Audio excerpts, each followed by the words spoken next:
minutes, you will say 5. Okay. Okay. Great.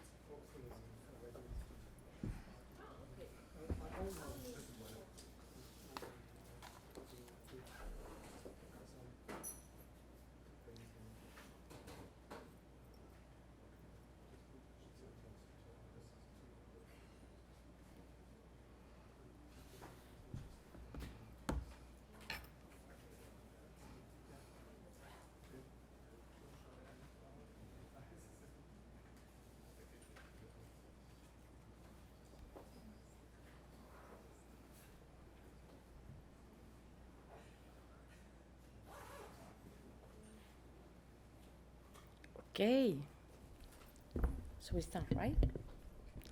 Okay, good morning, everyone. Good morning to all. So I have the great pleasure to moderate a session on a topic which is close to my heart, and surely for all of you, which is collaboration between industry and academia under European knowledge. So I have 4 brilliant speakers who are going to present examples of best-in-class models of cooperation between universities, RTOs, large industries, SMEs, deep tech firms, less innovative SMEs, and describing their collaboration models, success factors, challenges, and how the scale-up to high TRLs, technology readiness levels, is enabled in those models. So after the presentations, we will discuss further and see how we can further improve those models, also highlighting the strict linked with competitiveness, the huge knowledge base of Europe and its wealth in innovations coming out of academia RTOs, and how it can be transformed into implementable breakthrough technologies through scale-up, through different business models. So you can see here a QR code, so you can put your questions in during the presentations, so like around 50 minutes, 1 hour for the presentations. And then we will put out the questions after the presentations. So yes, how can SMEs benefit better from those collaboration models? More needs to be done. How can we amplify the collaborations between industry and academia? Is Europe still the best continent for innovation? And how competitive we can remain in the light of the Green Deal agenda and the transition, the twin transition, green and digital transition. So this is my introduction, and I'm going to now give the floor to all speakers. First of all, I start with, as the conference being French, organized by French presidency, the French speaker, Sandrine Lebigre. So now, Sandrine Lebigre is R&D director in IPC, the Institute of Polymer and Composites, French Technical Center for Plastics and Composites. So she has more than 12 years of experience in R&D collaborative projects. She's in charge of the setting up and management of R&D programs at IPC. She's in charge also of the coordination of national and European projects. And interestingly, part of her presentation, she has been actively involved in the setting up and management of various European innovation test beds. She has been in charge of the definition of these OITB concepts and their single entry points, which will also be subject of the discussion. So the communication towards industries in order to promote the OITB's services and the setting up of the associated legal structures. Welcome, Sandrine.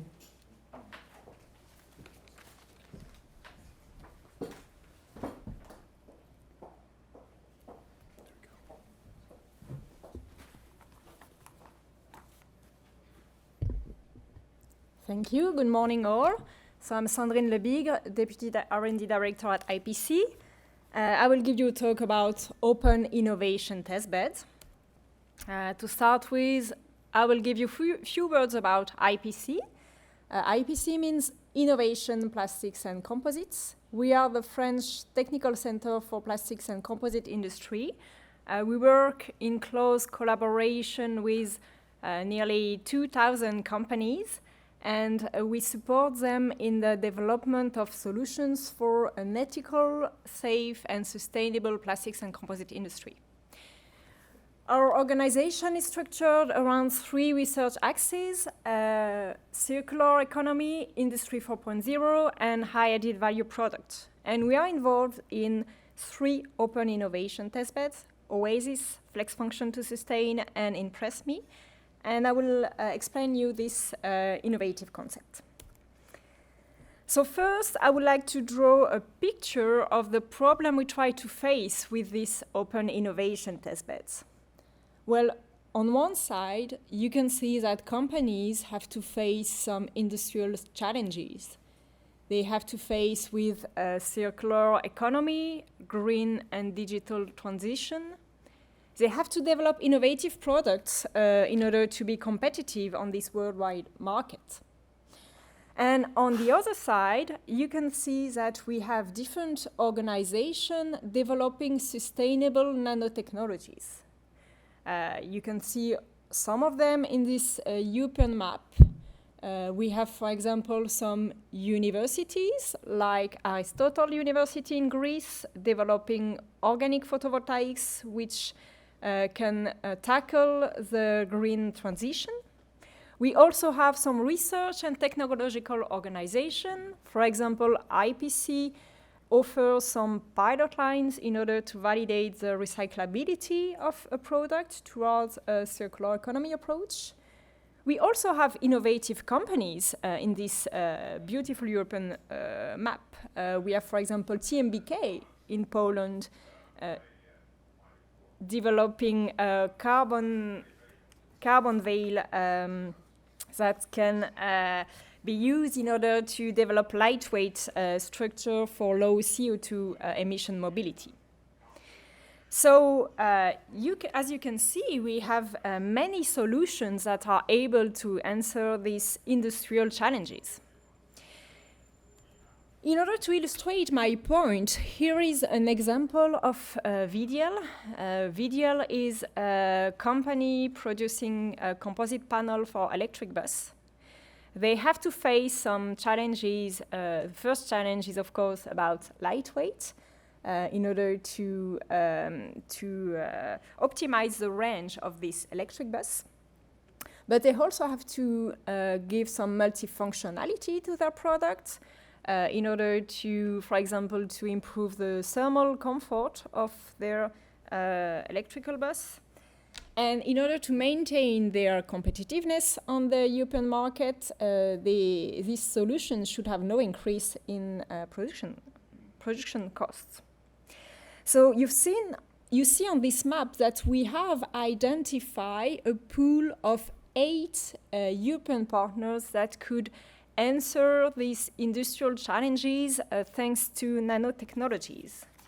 So we should wonder why the transfer of nanotechnology to the market is not happening as fast as it should.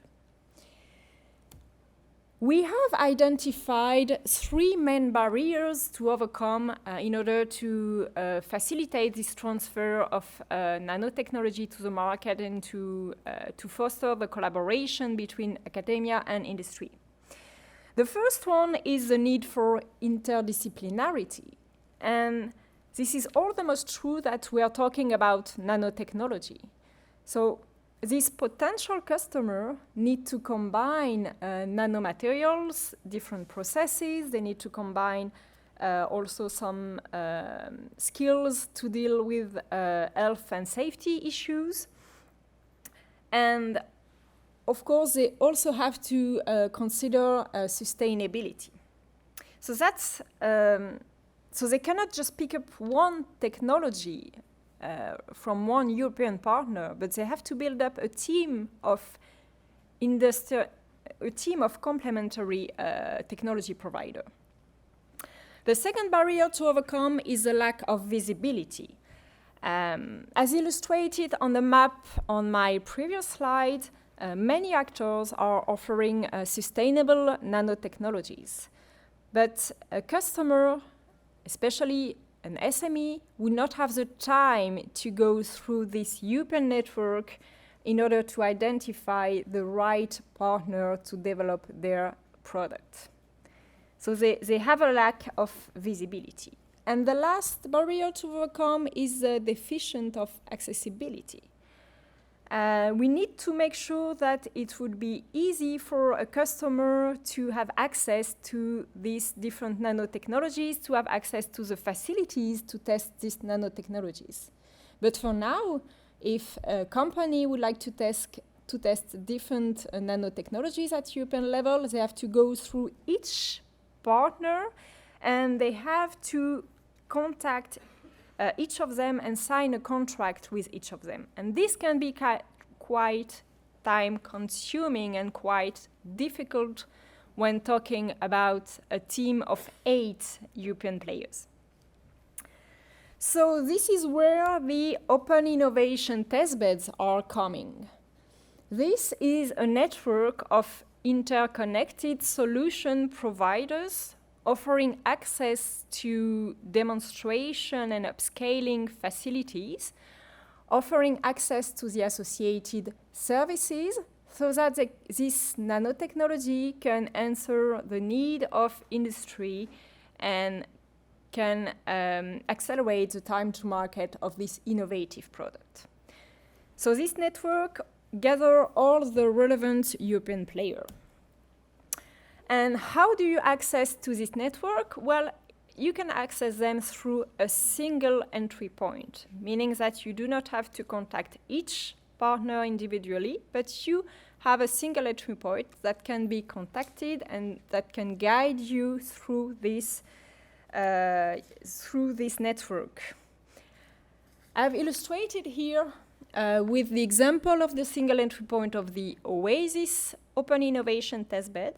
So you can see at the bottom of this figure that the user will come with its needs and will go to the single entry point. And this single contact point will guide you and will help him selecting the right service provider. You can see in the middle of the figure that the customer will be able to find some pilot lines in order to test some nanomaterials and to test some production line to develop some prototypes. You can see on the left-hand side of these figures that you will also have access to technical services like design, modeling, and characterization. And you can see on the right-hand side that the customer will also get access to business-oriented services. For example, support in the development of his business plan or support in the study of regulation and standardization. This single entry point is a two-side value proposition. Indeed, in order to make it work, it should offer an attractive value for both the customers and the service providers. So for the customers, as you've probably understood now, it's an opportunity to have access to a network of European players through a single contact point. And for the service provider, so for all these technology developers, academia, innovative company, research and technological organization, it's an opportunity for them to attract new customers as they can offer them a full integral offer, not only their own technology, but a full offer of complementary services thanks to this European network. How does it work? Well, this single entry point is a very slim structure which is organized around two main items. The first one being some common tools in order to make the promotion of this European network. So we have developed common marketing tools, a catalog of services, websites. We have developed common contractual tools, framework contracts. and also quality and project management tools in order to ensure an homogeneous access to each and every of these services. And the second very important item of this SEP is a regionally distributed pool of single contact point. Meaning that when we talk about a single entry point, it doesn't mean that there is one single person that any customer can contact wherever they are from. It means that the customer can find a local contact point that will guide him through this European network. So, for example, if the customer is French, he will find a local contact point in France, talking the same language, being able to visit him and guide him through this European network. I would like to give you a few success stories to show the first result of these OITBs. So the first one is a success story of the Oasis OITB. So that's an example I gave you at the very beginning of my presentation. So that's the case of VDL. And you see here that IPC was a single contact point for VDL, and IPC was coordinating the work of 7 other European players.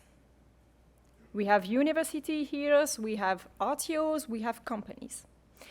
And you see on the right-hand side of this slide that we have integrated 4 different nanotechnologies in order to answer all the KPIs of VDL. And that was done during a 9-month project, which is quite fast when you're talking about developing an innovative product. Another example here from the Flex Function to Sustain OITB. This is the example of the work that has been done for Capri-Sun. Capri-Sun wanted to develop a recyclable drink pouch. And the single contact point of Capri-Sun was Fraunhofer IVV. And Fraunhofer was coordinating the work of 5 different European players. And within 9 months, we managed to develop this recyclable drink pouch. To conclude, I would like to sum up the key success factor of the OITBs and the barriers that we have to overcome. Well, first, the key success factors. A 2-side value proposition. In order to make it work and to transform this concept of OITB into a sustainable business, we need to make sure that this single entry point will have an attractive offer for both customers and technology providers. Both of them should have the willingness should find some advantages in going through this single entry point. Then the second key success factor is this pool of single contact points distributed regionally. So that each customer could find a local contact point that will talk the same language, that will be close to him, that will understand his needs, and will guide him through this European network. The third key success factor is the slim structure. This is a key point to make this value proposition sustainable. It should be easy to manage, it shouldn't ask too many costs so that it wouldn't be prohibitive on this competitive market. And then regarding the barriers, well, the first barriers that we have to overcome is the fact that we have different legal structures in the OITB members, meaning that the technology providers are different legal structures. As I mentioned at the beginning, we have some university, we have research and technological organization, we have for-profit companies, and these different legal structures have an impact on the legal structures that can be taken by this OITB and by this CEP. The second barrier that we have to overcome is competition. Even though we should focus on collaboration between OITB members, we should focus on how we can join force in order to provide a high added value offer to the customer. We still have to face with competition, and we still have to deal with some internal competition, as some services might be answered by 2 OITB members. That's it for my presentation. Thank you.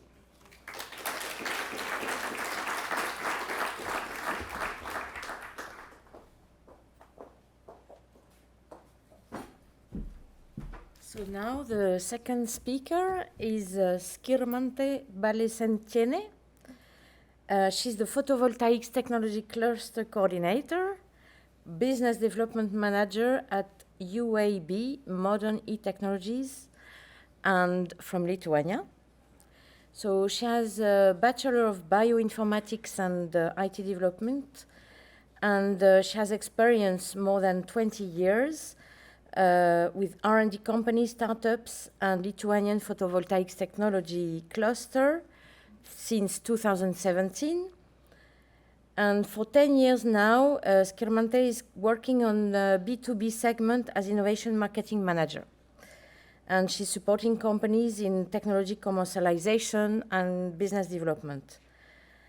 So now she works as a communication point and supporting manager for companies to access initial information on public and private funding possibilities. So welcome, Skirmante. I hope I pronounce it okay.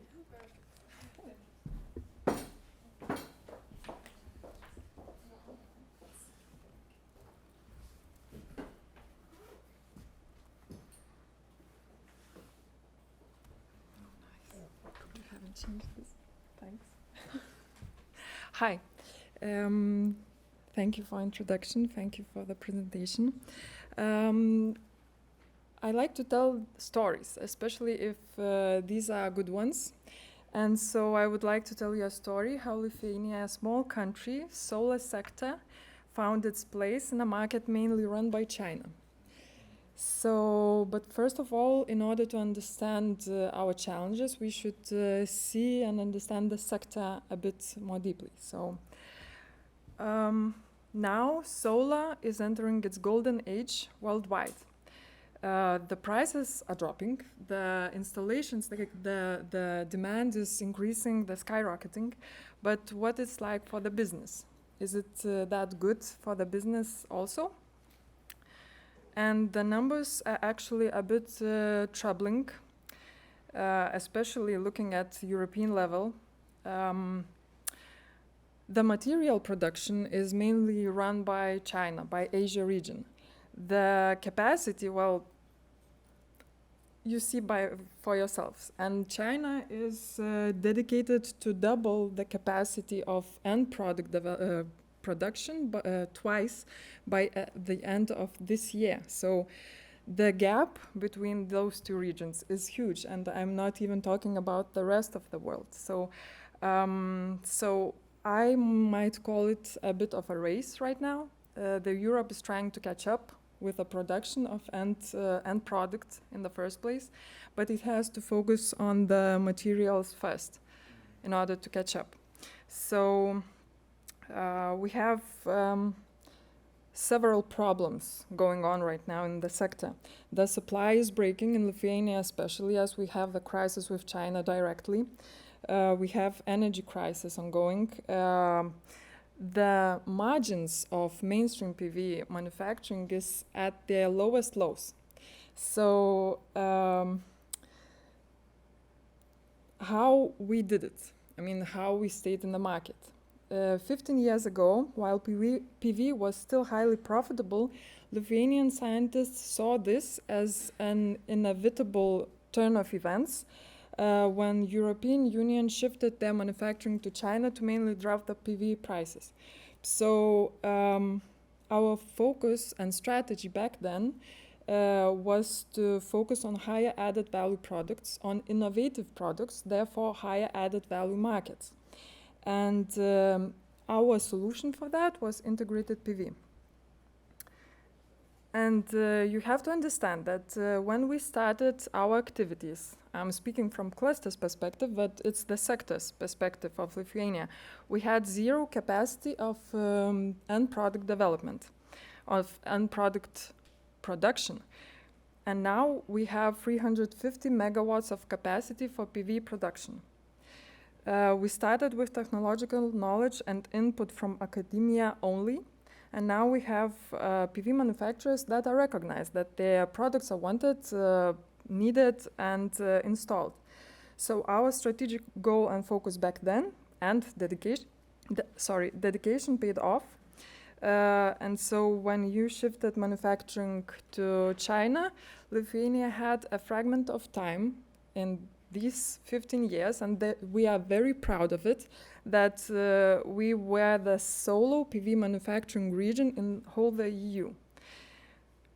Now getting deeper in why and how we succeeded. So first of all, several factors took place, but first of all, leadership and dedication from innovation developers and enablers. In our case, in our success story, the lower TRL developers were the ones who understood the upcoming risks and acted early on. Manufacturers then followed as soon as they saw the problems with competing with China prices. And the cycle of technology transfer began. We've set the routine then with manufacturers, with academia, to keep up with the problems, and ideas, needs, and demands for the process upgrades, for the innovation, for products and whatsoever. Then we push it to to R&D pipeline, check viability, ways to deliver, and nevertheless involve every possible financial supporting mechanism. And for us, as I speak from rather small manufacturing region, public support mechanisms were the ones who pushed us in technology transfer successfully. So now we have a very tight community, a small-scale technology hub, if I might call it, where industry is stressing that their innovation needs will be covered. We unite only under 40 official members, but we currently have 11 ongoing R&D projects all across Europe, targeted to renewable energy. We jointly built an open access infrastructure for testing, developing, and prototyping together with the members of the cluster. Last year we launched a startup together with academia targeting smart module level power electronics, and the list goes on. So, do we have a winning formula that could make Europe as a region successful? I really don't know, but I would like to think so. For our success, it was very important that every participant in technology transfer process understood at least a generic level the business part of their work. That includes scientists especially, because sometimes we see science for science, but the end product, the end user is the market, is the product. So the business side of this process is crucial. Another thing, at the beginning, was a challenge to shift the mindset for our industry that it's crucial to invest in innovations, as otherwise they will go out of business by copycat neighbors in Asia. Such success stories are to be seen everywhere across Europe. I just visited Finland. I was amazed how they put the triple helix, now the pentagram, to action. They joined forces with policymakers.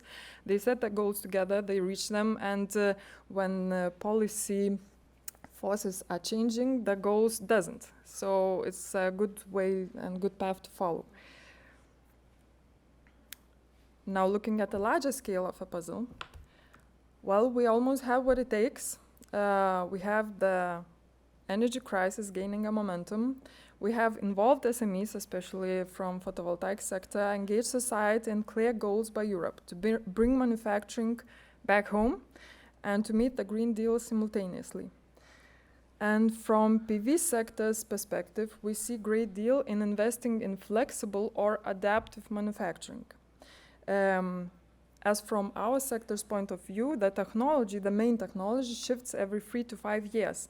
So if you want a sustainable business, you have to think how your equipment will work when technology will shift again. Now we work with PERC cells. I don't know if you're familiar. IBC cells are now ongoing, and tandem cells are probably the next technological shift. And not to mention that China is changing the game rules as it goes along. It changes the standards of cells, of modules, and EU just has to keep up. It has to adjust the equipment, technology, supply, and other factors as well. So it's critical to be able to adapt to it just with small adjustments in the manufacturing lines, as it is really costly to drop it every 3 to 5 years and put it all back together on a new technology. Another point where we should, what we should think of is if we want to make it big and have in-house large-scale and innovative manufacturing, well, policymakers should address and should take a closer look at TRL 8 to 9 levels, as it's risky going from small scale to large scale. And all the risk and costs are put on SMEs or industry shoulders. We have seen some failures in technology transfer process on higher TRL levels in Lithuania.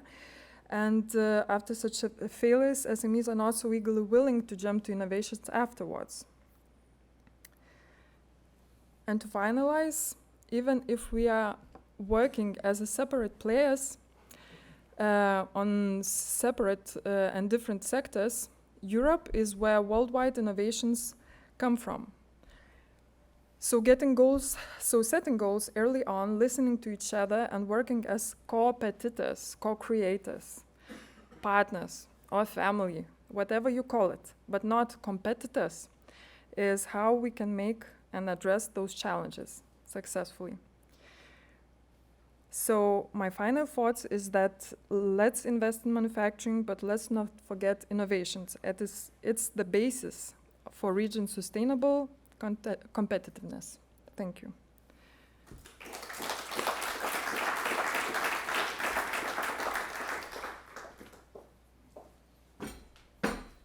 Thank you, Skirmonte. Now the next speaker is Eberhard Besse. So he's Secretary General of Manufuture Technology Platform, that you would know is one of the 4 stakeholders for the Materials Manifesto, which you will hear about tomorrow. He has 35 years experience in Daimler. He's a mechanical engineer by education. And while he was in Daimler, got into the founding of the manufacturer platform. And the manufacturer platform gave rise to the EIT manufacturing and the old Factory of the Futures partnership, and then now called Made in Europe. So long-standing experience. So he has is going to show you how the collaboration between industry and academia is working in Manufuture. Thank you.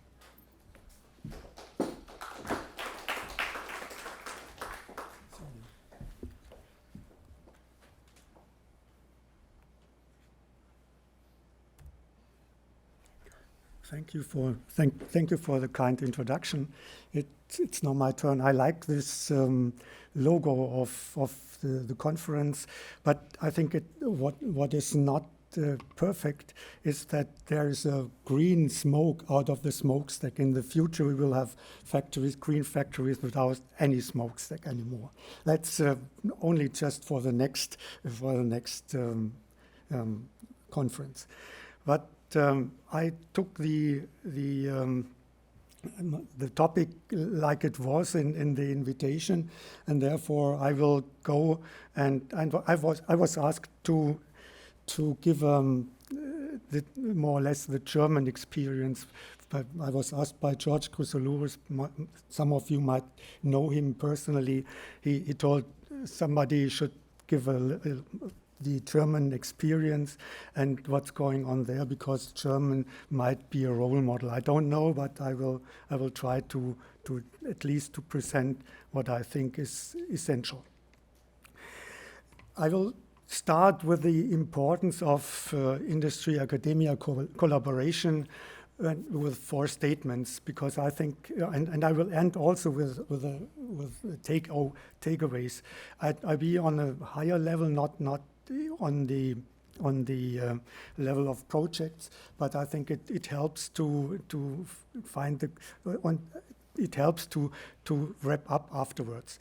Industry-academia collaboration is essential for technology leadership and competitiveness in Europe, but not only there.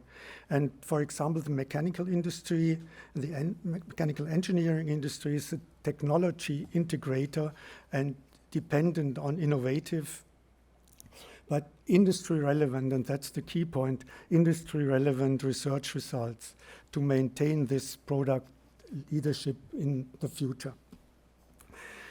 And what from my experience and industry experience is that important that the industry is involved from the very beginning, because sometimes, of course we need fundamental research, but if we discuss here the step from the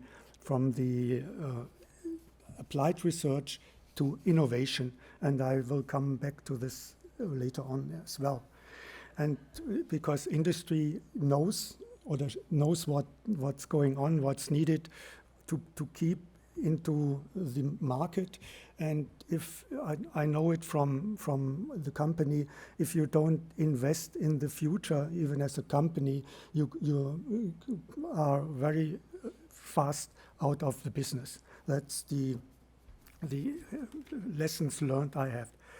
And for the academic side, it's also important that industry they see that they can identify new research topic, and industry will validate the results.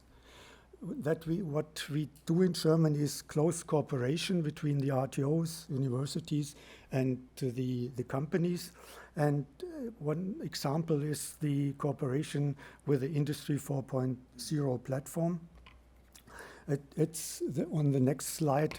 I think it's sometimes it's a little bit in small print, but it's important that you understand what's going on there. We have the supervisory board on top, and then we have a steering body which does the governance of this platform.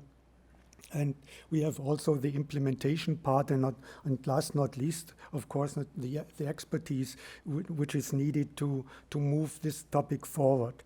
And for the supervising of the expertise, we have the research council, which meets every 3 months to have a look that the direction is still correct. And as you can see, all relevant actors are involved. I can only give, just because of the timing, the 3 best practice examples. One is the industrial collective research, which is what we have heard just right now. And this is organized by German Industrial Federation, German Federation Industrial Research Associations, and they pool more or less the demands of the respective industry sector. And this is really on their own basis and on their own cost. That's also important. There's no subsidy from any side in there. And this scheme was established in early 1956 and is still working, and is also going to internationalize. There are possibilities for international corporations as well. And you can find more details in the what you see in the link. And this my second example. I come back to every example with a more in-depth view, but very shortly. The next is the funding initiative in Germany, Research Campus, public-private partnerships for innovation. There are 9 in between.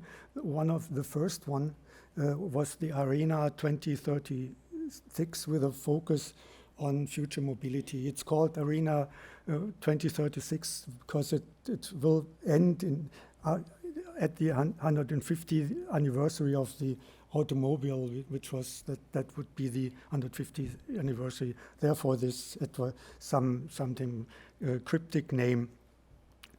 And what's there important to know that there are more surroundings. It's where the industry partners and the researchers, the industry and academia, work together in a close environment. That's industry on the campus. That's the basic idea, and I think it's really worthwhile to have a look in and to show that we have. And the nine public-private partnerships, research campuses, you can also find in the internet, and I think they are really interesting topics they cover. And this is what we heard before. What's necessary to have a long-term view. This is a three-step. There's also, of course, public money involved. This is a three-step approach going for 5 years, and after 5 years there's an evaluation, and then there's an option to another 10 years, but with an intermediate evaluation. And then you have more or less there are 15 years secured for this activity if they are successful. I think this is a really shining example if it works, and the Arena 2036 is in the second round now. And then Factories of the Future, or Made in Europe now, the partnership which was managed or is managed by by EFRA and the European Commission. It's a co-programmed partnership. I think you know these differences with the partnerships, and from there was also at the beginning and still now was industry in the lead, and it's organized and industry companies across Europe, and also of course RTOs and all the leading RTOs in Europe and the universities are involved in these activities. And then we have technological good examples. For me, it's laser manufacturing and artificial intelligence. It's only a very small array of the technological progress we have. The collective research I will focus only on two of these bullet points. One, the research project must clearly demonstrate the economic value of the research for the companies in the sector, because they are sector specific, of course. And this collective research must be pre-competitive, and is proposed and managed by the industrial association responsible, and of course sponsored by the economy ministry in Germany. This is a look. I will only focus your view on this picture, which you can see. It's a factory environment, and you can see there are many or several projects in this environment, and there's a close and I would say close discussion platform for these people which are active there. And what's also remarkable for 8 years or for 6 years ago, there was also created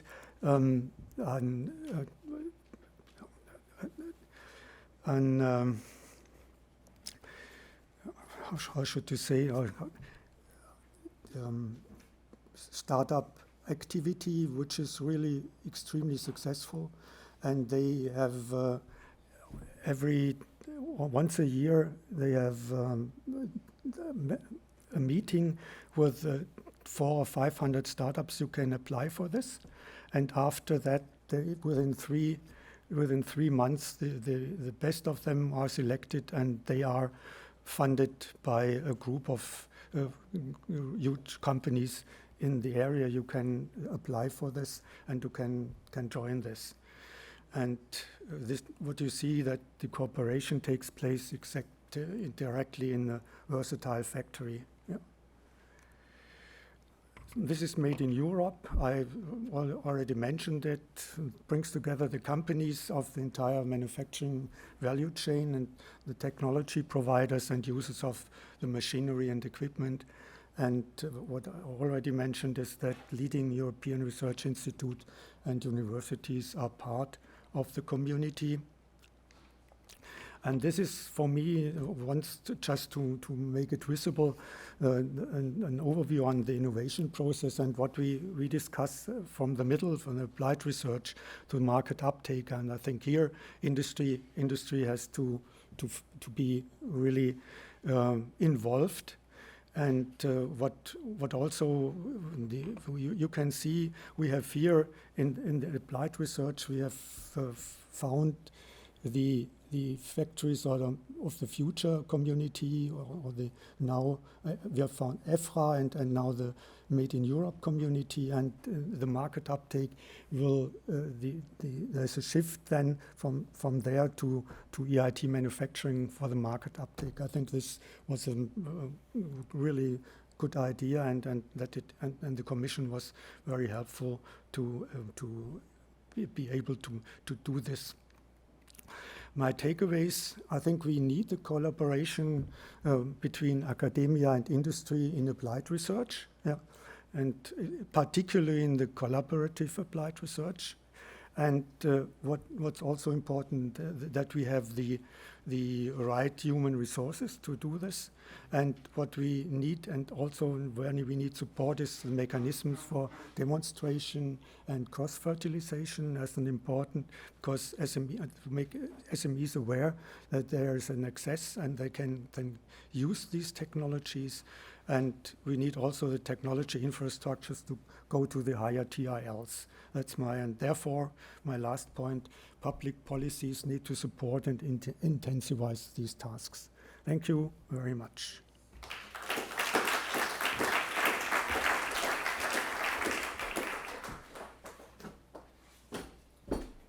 Thank you, Eberhard. So now the next speaker is Ville Kairamo. He's CEO at Demola Global from Finland.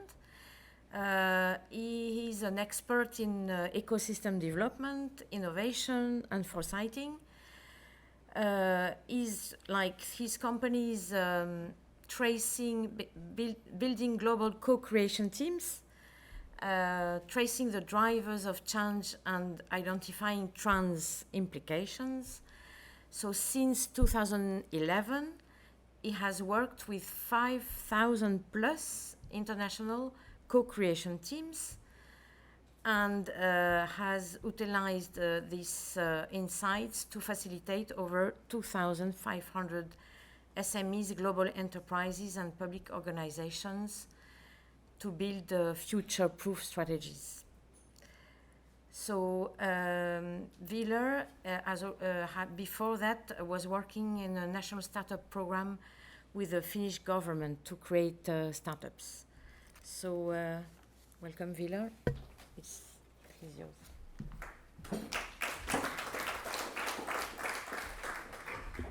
So, thank you, Anna, for the nice words. Do you hear me without the mic as well? Yeah. Okay, all fine. While we get the slides on the screens, let me ask you, how many of you represent academia or RTOs or research institutes? Hands up. What about industry and businesses? Startups, entrepreneurs, policymakers? One policymaker. Who else? Politicians? No politicians. When having a look at the European innovation landscape, to be totally sincere, I have very mixed feelings. On one hand, we do have all opportunities, we have all resources, we have all organizations in place, but somehow I feel that we don't even get up to speed. And I think it's a good reason to ask that, should we be pessimistic, or should we see this as a great catastrophe or a great opportunity? What I was thinking today, so like Anna was introducing, we've been running way over 5,000 practical co-creation projects, industry, academia, creating like 800 startups in different countries across the world, not only in Europe, also in Latin America, in Africa, in North America, in East Asia, and one of the things that I think we don't speak even close as much as we should, and it's culture, and it's people's behavior, because in the end of the day, I think it's okay. Now it works. In the end of the day, I strongly believe that it's all about that: are we able to inspire each other or not? So structures, funding, all of these are enablers, but it's still kind of in a way that are we able to create an interaction that drives us in inspiring each other. If I'm having a look at the world after the pandemic, or I'm not sure that can I say after the pandemic, but at the moment when things are a lot easier and we're able to be here in France all together, one of the things I think we have absolutely zero excuse not to do things on a European level. Or thinking globally and considering what other people in Asia or in US are doing. And like Eberhard said, if we don't invest in the future, we are going to lose the game very quickly, which was also addressed by Joanna in the morning in the keynote session, is that we are here to celebrate the European success and European competitiveness, but we have to be very quick. We have to be able to find the ways how to scale the good things we do, or otherwise we're going to lose the competitive edge, or at least we have a big risk in doing so. After this session, we're going to have a lunch break, and I would encourage you to think during the session, rest of the session, question by yourself that what are the changes you see around you, in your surrounding society, in your industry, that you think that you and your organization should be more aware than you currently are? And if you would, what type of opportunities it would bring to you?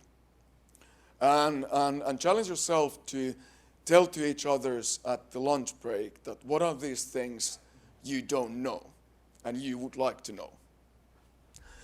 Why I brought this up, one of the reasons behind this, I wanted to list you first couple of, like, I don't know, are these failures or something we have been learning the hard way when facilitating industry-driven co-creation teams, combining students, researchers, company R&D people in around the world, and talking with quite a big scale of over 5,000 teams, what our team did from 2008, 2011 up to 2018.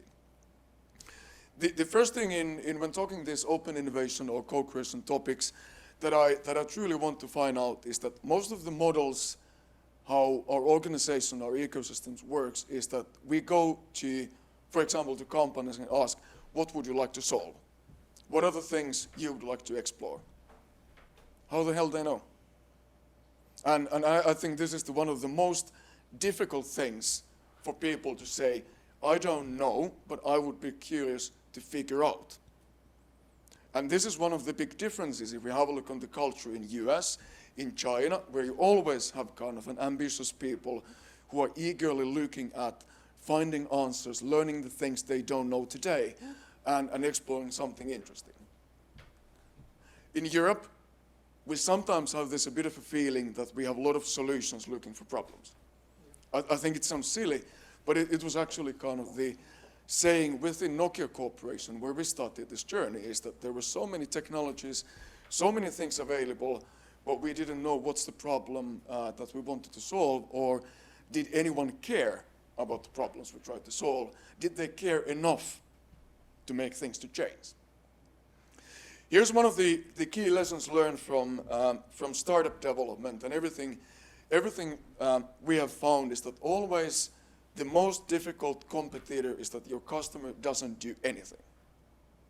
It's always the competing approach is not other businesses, other organizations. The most difficult one is that your customer doesn't do anything, or your end user is not doing anything. And I think this is something that we always have to kind of like take into consideration.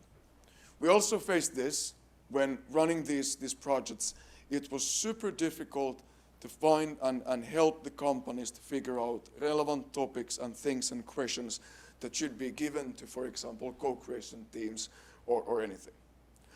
Second thing, I was invited here by the European Commission, but we are not getting any European funding, so I can speak very freely. Freely in here. If I'm having a look on the over 90% of the companies with whom we have been working, when they go to academia or anything, they are consciously or unconsciously looking at getting the predefined problem solved. So did we in the beginning as well, until we realized that it doesn't make any sense.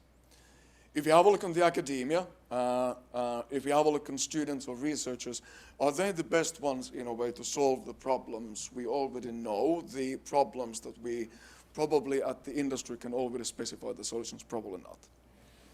Then you should solve your problems by yourself. And like you said in the coffee break in the morning, industry is actually doing it. What we should focus on is that, and industry should focus on that, how do we interact, for example, with students or researchers or anyone else and entrepreneurs in our innovation ecosystem to inspire our own folks.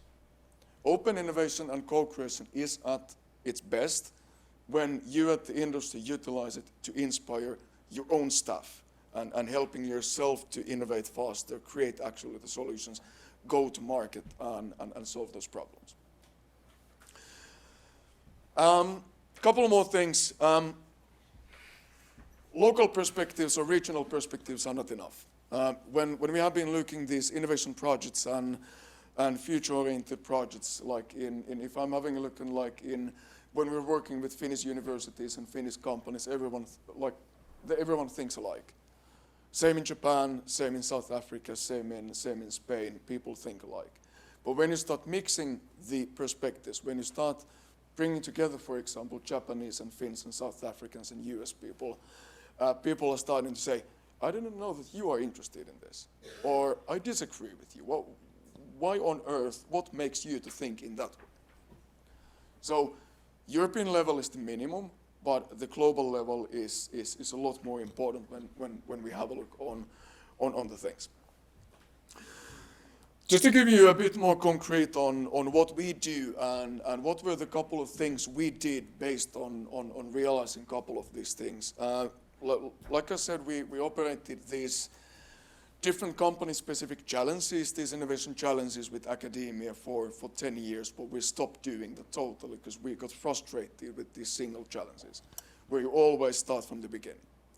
Instead of asking from the companies, what is the problem you want to solve, we started to invest by ourselves in launching different co-creation teams by combining students and researchers from all over the world to come together on the virtual teams and to continue based on the results from the previous teams.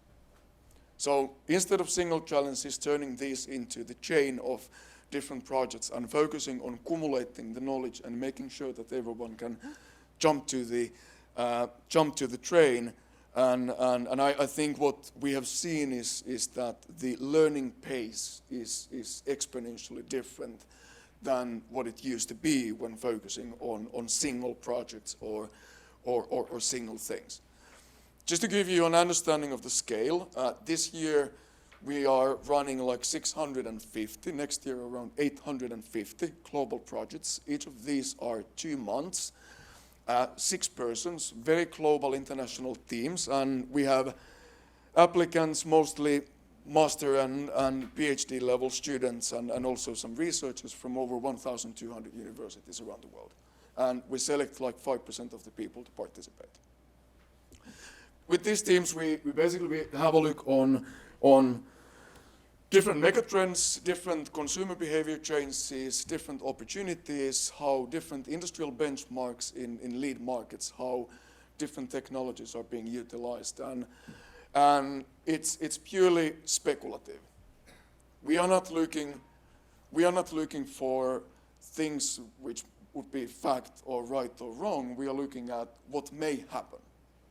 What if we would have a solution? What if we would have a resources?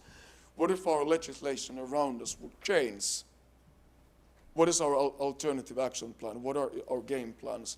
What it could be if these things are happening.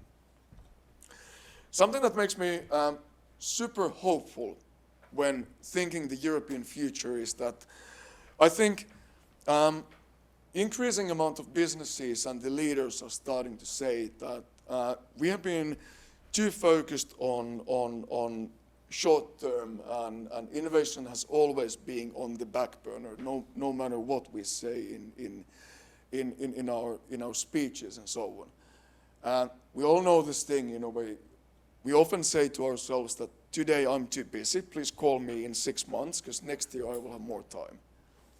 I call it self-betrayal. And so tomorrow we won't have more time than we have today.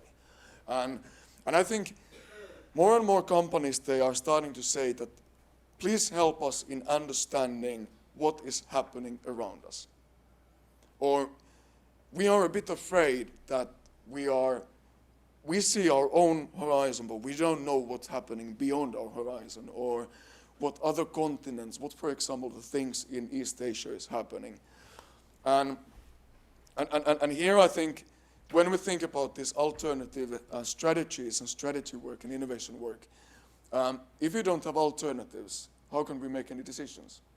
If we're only drifting along a certain path, focusing on our own kind of like pathway, instead of this, I think one of the key lessons from most successful leaders in academia and in industry and entrepreneurs is that you continuously speculate and have a look at different alternatives, what you could do, which is a very different thing than a decision that you would actually follow this path, but continuously training yourself and making it to be a habit. Maybe jumping a couple of things. I think one of the things you might be wondering is that when we have a look on this thing globally and what are the topics that are popping up in a way, and like what are the things like where the innovation actually happens. Surprise, surprise, sustainability is the number one topic. Everyone is interested in digitalization of everything are there.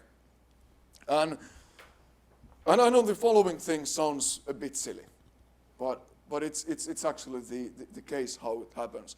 The most frequent comment from what we hear from an industry is that, you know what, we could make our product or service fully sustainable. Our problem is that our customers are not ready to pay for it. So, sincerely speaking, I don't think it's about technologies or it's not about, I think our humankind, we have all the technologies, all the resources here to make our society fully kind of a net zero and so on very quickly. But it's about finding the business model. Then when we are challenging and provocating these industry people a bit that, okay, how does your sustainable product or service differ from the unsustainable one? And then they say that, you know what, it's almost as good as the old one. It's just more expensive. And then you wonder that, like, why on earth anyone would pay extra for a product that is almost as good as the old one? If you have a look at almost every single successful global innovation or technology or product which is sustainable that has been like selling like crazy, these companies who are making these products, they always have found a way how to make an alternative trade-off different value proposition by utilizing the key things, the sustainable technologies, materials, or anything, to make it sell. Some people hate this, some people love this. But I think it's a good way of illustrating is that I think we are too obsessed on our own solutions and our own technologies, not enough on the actual end users or customers as we should. Closing remarks. I hope you will have this slide so you can read the text later on. I already referred to a couple of these points like earlier on. I was mentioning the enriching interaction earlier on. It's actually a theory by a couple of philosophers, a Finnish one called Pekka Himanen, our VTT colleagues at least know Pekka, and a Spanish person called Manuel Castells. He happens to be the Minister of Higher Education in Spain. They were researching what makes certain innovation ecosystems to flourish. If you have a look in Silicon Valley, you have people thinking differently who go there to succeed. If you fail, you try again. So people who inspire each other, you don't go to Silicon Valley to fail, you go there to succeed. They had a look on the ancient Greece, where the great philosophers were actually in a very tiny area, like collecting together, and they found the same behavior. People who disagreed, people who were able to challenge and inspire each other. Now I think the challenge what we in Europe have, how do we make this network effect, this enriching interaction happening on a European level? Regional level is absolutely not enough if we want to succeed in this game. The good news is that this requires more will than the money. Resources are there. Thank you so much for the attention. I think I give floor back to Anne for a couple of questions and comments. Thank you for this very insightful presentation, Ville. So now we have some questions. I'll ask a few questions to you, and then we take questions from the audience. So maybe we want to sit there. It will be easier. Yeah.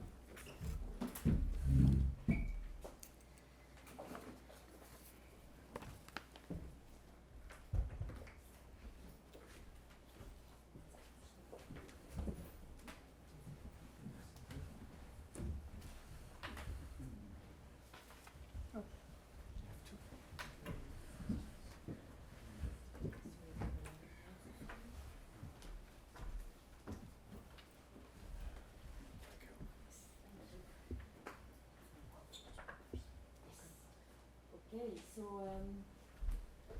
I mean, I like the, I don't know how far you're familiar with the Open Innovation Test Beds, but I think the single entry point concept. Sorry. No, I said, I don't know how far you're familiar with the Open Innovation Test Beds, but I really like this single entry point concept. But yeah, how does it function really?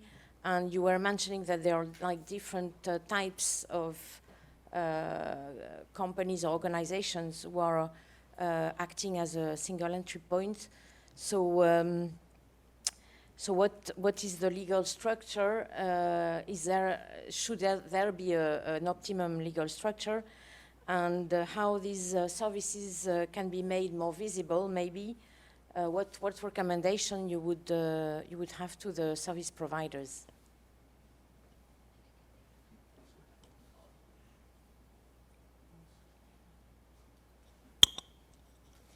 Okay, well, indeed, as I've mentioned, we have a different type of organization, different type of technology providers that would like to provide their services through this single entry point.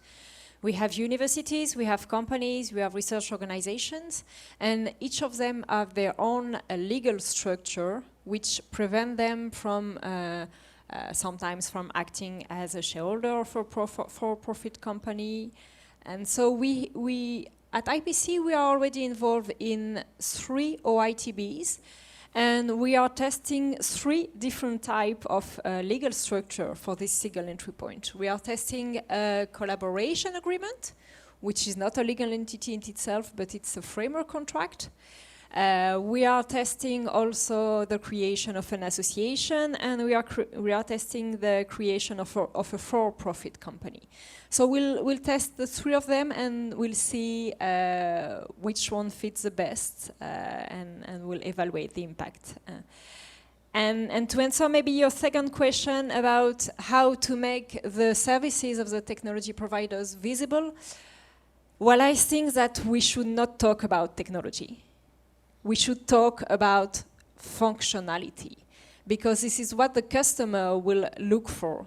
The customer will look for some functionality that can answer its needs. So I think that the technology providers should talk about functionality and also talk about sustainability, because if you want to make sure that the product will be competitive on the market, you have to anticipate this sustainability. So yeah. Functionality and sustainability. Yeah, I agree. I think the sustainability is like you said, it's a given, or now it's just like it should be the minimum requirements, and then every new product should have an added value, additional functionality, additional performance. Yeah. Okay, so now the Schermonter, for you, what is the biggest challenge in the technology transfer process that you have experienced a lot with your photovoltaics cluster? Yeah, so I will not speak about the beginning of our activities, but now I'd like to speak more from the business side. So when you push your technology or process to the higher TRL level, it's getting funded. At least. Especially when you have the small-scale production, it's hard to get funded.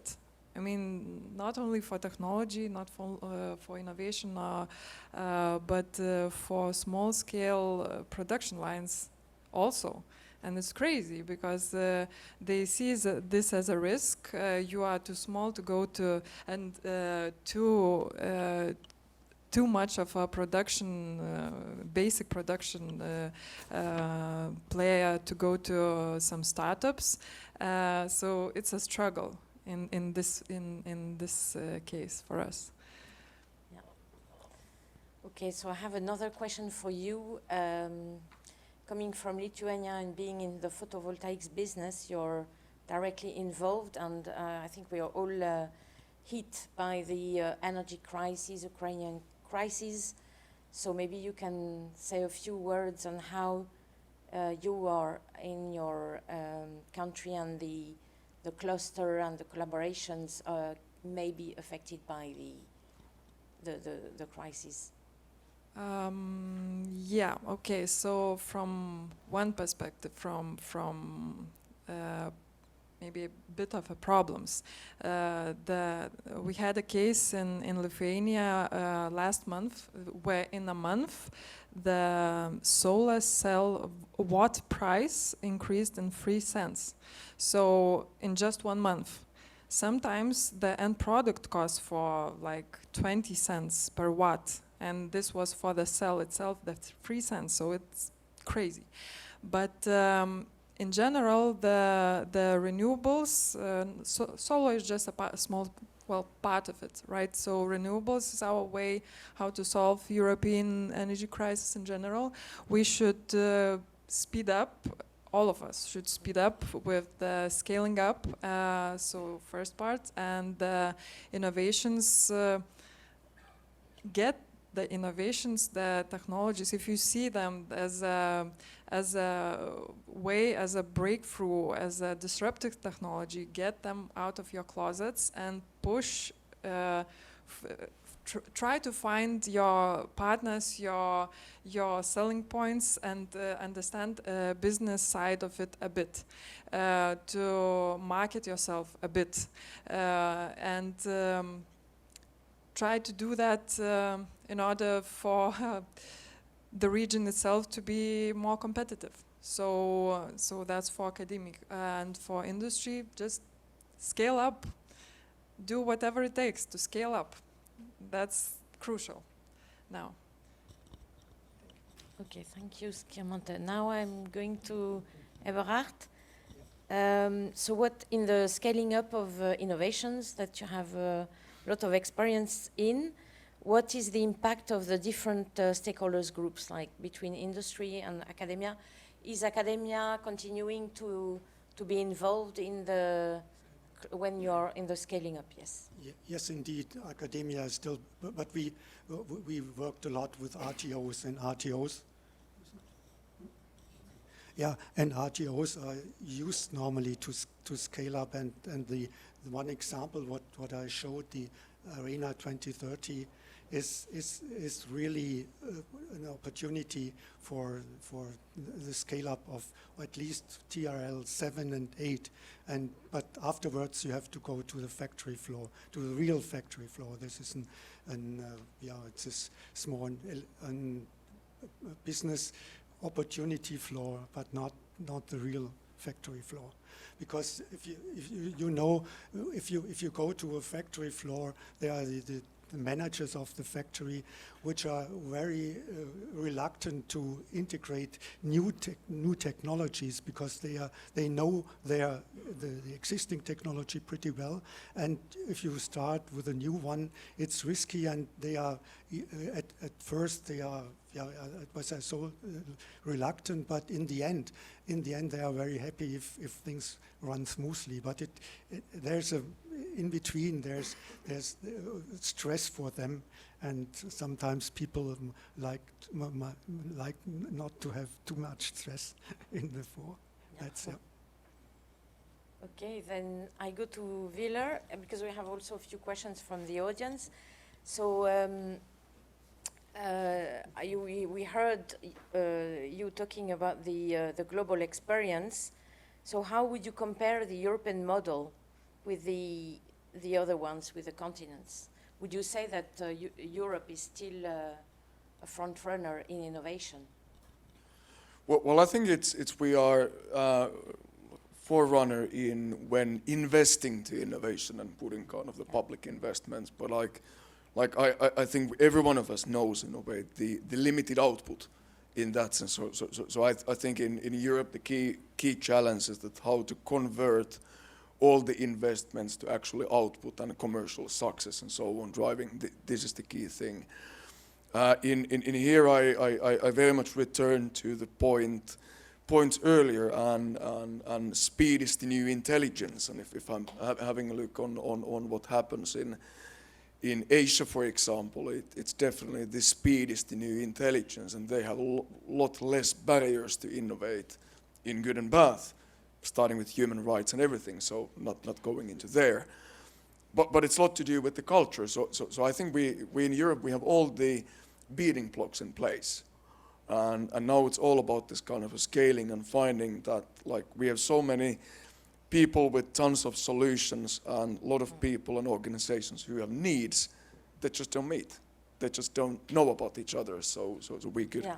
And then it's all about, like, ambition level. That are we looking at being the best on a European level, which is nice, whereas should we be looking that we are the best in the world in a certain niche things and so on, which I think should be the ambition level. Yeah, and you were talking about the cultural differences. I guess you have that already within Europe. So how would you integrate the local, regional cooperations with the cross-border European level, which can be? Well, it's a tough one, and I like this is something we've been talking a lot with European Commission as well, and actually, for example, what we ended up doing was that writing a document with European Commission and open sourcing and publishing all the methodology we used from 2008 to 2018.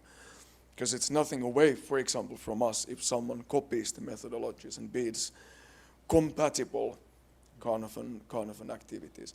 Maybe kind of the secret sauce and way to move ahead in here is that what I would measure in making this European knowledge exchange happen, I would not measure organizations, I would not measure structures, I would not measure jobs. What I would measure is the interaction and inspiration. So if we are able to make people across the Europe to do things together, magic will happen. But if we fail in making them doing things together, none of these great examples of like test beds and anything won't help if no one is going to use it. So this is because the enablers are there. And based on our experience, like for example, I think all of the conferences like this, these are super important, these are super valuable, but it's just not enough.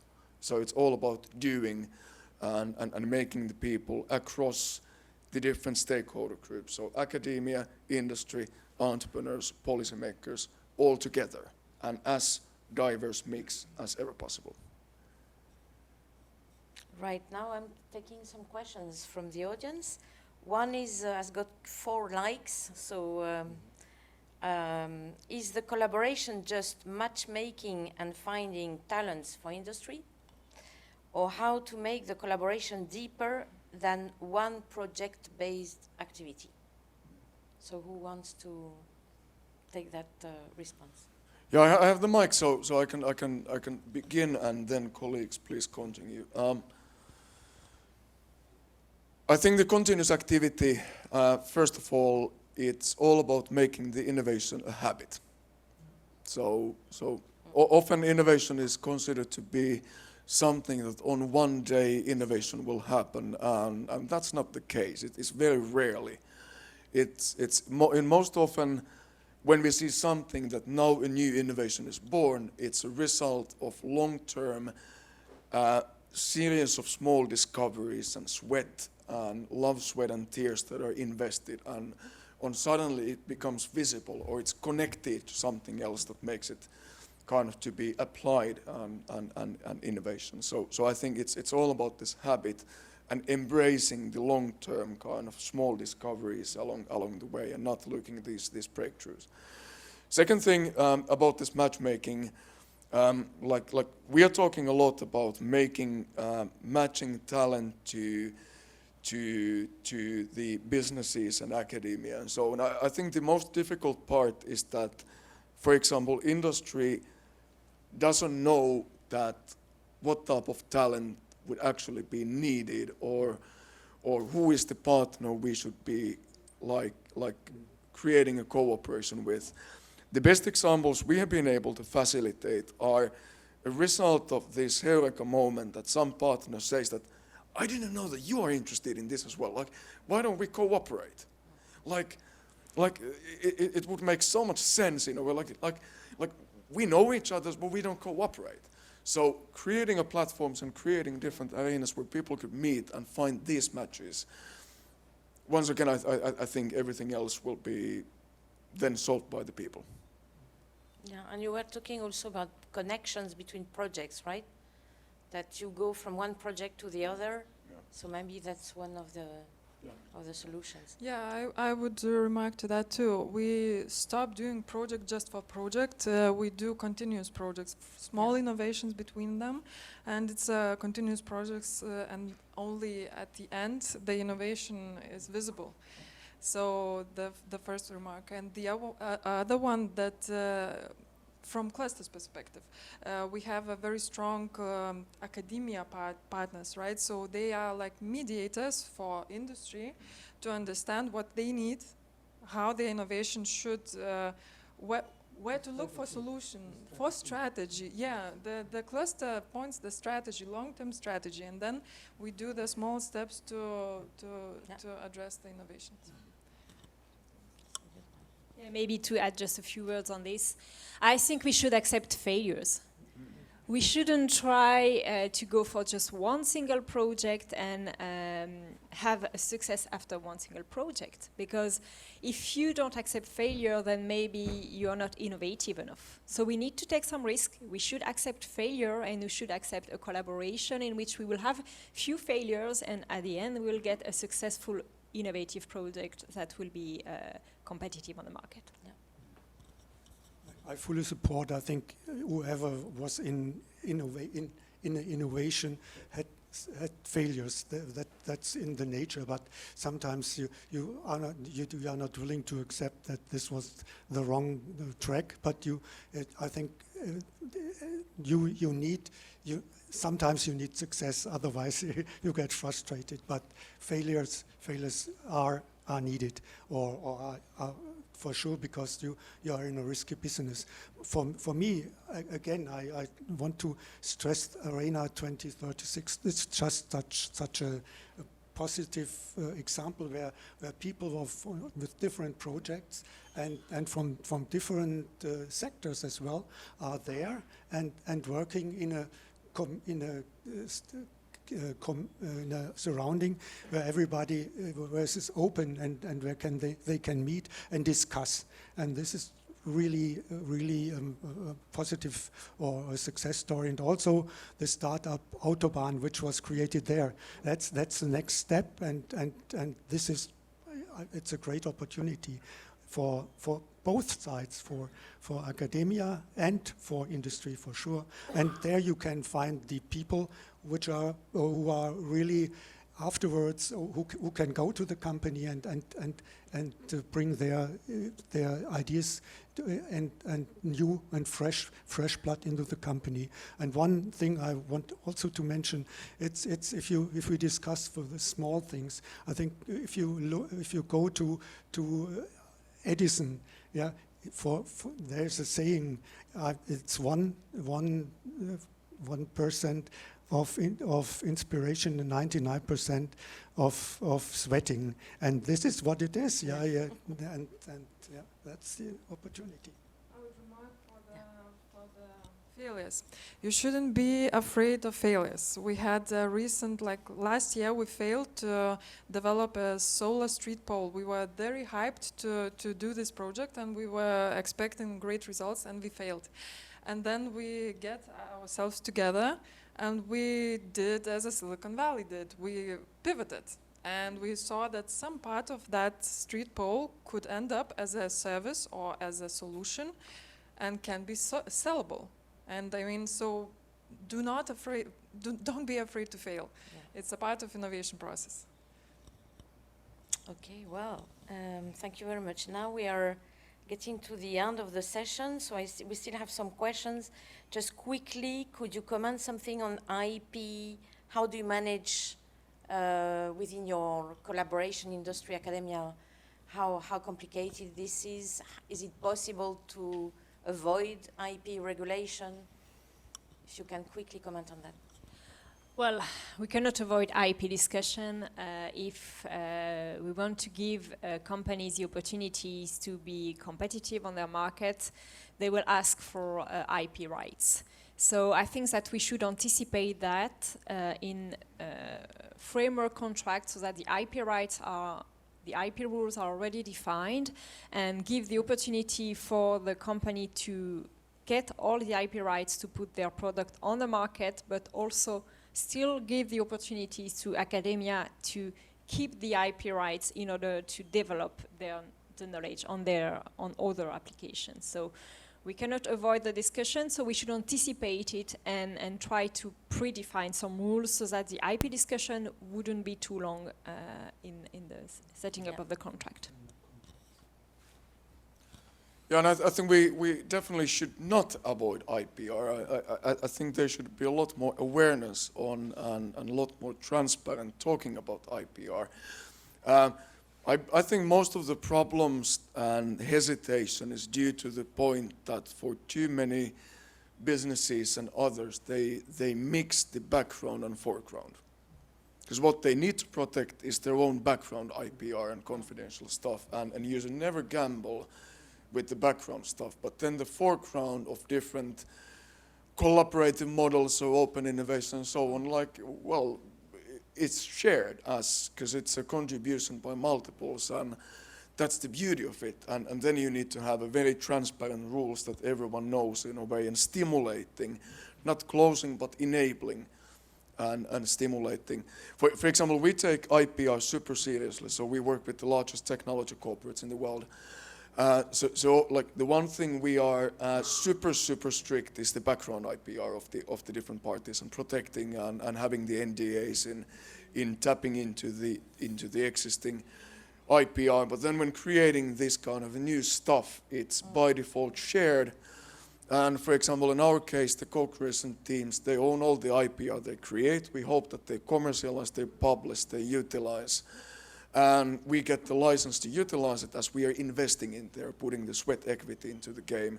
And well, it's super transparent. And then combining the IPR and combining the findings, creating new IPR on top of it, and once again licensing it to the new teams and to the industry partners, that once again creates their own IPR based on the shared IPR. So it's about being clear on the background and foreground, and then I think most problems are solved. Yeah, okay. Last question on the place for Blue Skies research in these frameworks. Because we are talking about the commercialization, scaling up, and so on. But what do we do with the Blue Skies research? I think this is fundamental research, blue sky research, and I showed this the 3 steps on the slide. I think we need blue sky research, but it's fully funded by public money. And what I think what could be an opportunity is just to bring fundamental researchers and applied researchers closer together, which is really sometimes a real problem, because they do think fundamental research has nothing to do with applied research, and industry has nothing to say there. That's this is a touch point. I think we can, if we want to speed up, I think we should overcome this barrier. That was your idea, and it's also my idea. We discussed this also in Menu Future. Then we go, but it's really sometimes it's a language problem. Even these researchers, even in English, are separated by the same language. That's the problem. Yeah. Sorry. We have, in our cluster, we have a private research institute that firstly was working from TRL 3 level up, but now it shifted to TRL 2, and it adds a bit of fundamental research as it goes along. And as it is private institute, he speaks with industry with upper levels pretty well, but he understands the academia part well also. So this was our success factor, to have a private institute that is able to speak with upper levels and the fundamentals all together. So yeah, maybe a last remark. I think we need to be careful with the terms applied research and basic research. Sorry for being very honest in here, but I think my personal opinion is that applied research is sometimes used as a term and excuse for not so ambitious research. And what I mean with this is that, and if I'm asking from the leading corporate executives and so on, do you want the research organizations to do super ambitious basic research or kind of an applied research? Everyone says that super ambitious basic research, and we want to interact with them. We can then make solutions and so on. And of course, this doesn't mean that applied research would be pointless, not at all. But when doing applied research, make sure that you have the commercialization path available. May it be corporates who are involved, may it be entrepreneurial behavior by the professors or researchers, but somehow. And let's not forget the super ambitious basic research, which is long-term, it's hard to measure, but it's important. Yeah. Okay, well, thank you. Maybe just a last, we are just a little bit late, but I don't know how many policymakers are in this room, but I'm sure they are around. If you would have one policy recommendation on the industry-academia collaboration for Europe, what would that be? Just quickly, in one sentence. Money is not solving the problem. This is something, I'm using the few more. when asking from the innovation agencies that who are sharing the money for innovation grants and so on, like when asking that, would you need more money? That absolutely we need. But then when asking from them is that, do you get as ambitious applications as you would like to have? The answer has always been no, we don't. So this is just a kind of a good proof that it's not about the money, it's about much more fundamental ambition level and the culture in a way to push up the ambition level. If you have that, then more money. We have to push through this crisis. We have to stop being a bit sleepy. I don't know. Lithuania is mainly workaholics. We work day and night because we have to keep up with the West. We are not so. We don't have that much of money, right? The economics is not at that much high level, so we have to keep up with it. And from our perspective, please don't be offended, but the Westerns, they are just relaxed. And I think it's not the time to be relaxed right now. We have to speed up. Yeah, sure. Well, I would say give us some time in order to turn our innovative concept into a sustainable business model. It's been now 4 years that I've been working on different open innovation testbeds. As I've shown in my presentation, we see the first results, which are very promising, but it does take time to transform an innovative concept and to learn from it and to transform it into a sustainable business model. So give us some time, carry on supporting us, and we will make this new concept turn into a sustainable business. For me, it's easy. Take away the administrative burden as much as possible. This is my message, and then just enable the cooperation of companies and academia as much as possible. That would be my final statement there. Okay, well, thank you very much. I think it's been very interesting, very diverse. So I have different opinions even sometimes. But I think from what I've heard and discussed with you, we still should be on the right track for Europe in industry, academia collaboration. Thank you very much.